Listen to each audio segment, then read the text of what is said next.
నియోజకవర్గం ఆత్మకూరు మండలం మూలమల్ల గ్రామ శివార్లోని జలపురం కుంట వద్ద గండిపడి తరచుగా కురుస్తున్న భారీ వర్షాల కారణంగా కుంటల నుంచి భారీగా వరద నీరు చేరి దాదాపుగా 20 ఎకరాలకు నీరు రావడంతో పూర్తిగా పంట దెబ్బతిన్నదని రైతులు ఆవేదన చెందుతున్నారు. ఈ విషయంపై అధికారులు వెంటనే స్పందించి తమను ఆదుకోవాలని రైతులు తమ గోడును వెళ్లబోసుకున్నారు. ఈ 20 ఎకరాలలో దాదాపుగా 8 నుండి 10 మంది రైతులు పొలాలున్నాయి.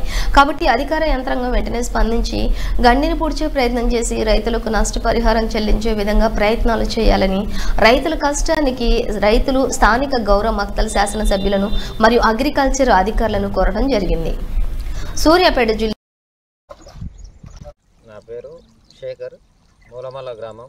వారం రోజుల నుంచి కురుస్తున్న భారీ వర్షాల కారణంగా ఇక్కడ జలపురం కుంట వాగు చెరువు గండిబడి 20 ఎకరాల దగ్గర మొత్తం పంట నీట మునిగింది. దీనివల్ల ఒక 7-8 మంది రైతులు మొత్తం 20 ఎకరాల దగ్గర మొత్తం నష్టం జరిగింది. కానీ ఈ సంవత్సరం ఏమీ పంట వచ్చేటట్టు లేదు, మొత్తం నీట మునిగిపోయింది.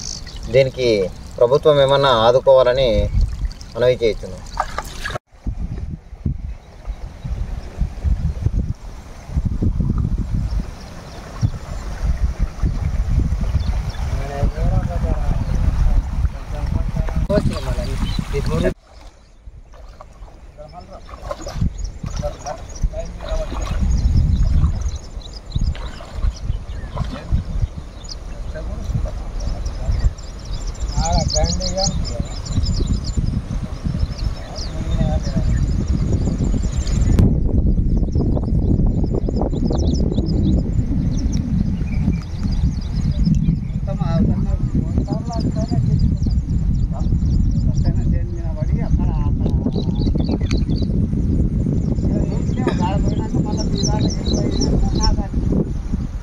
Como nada,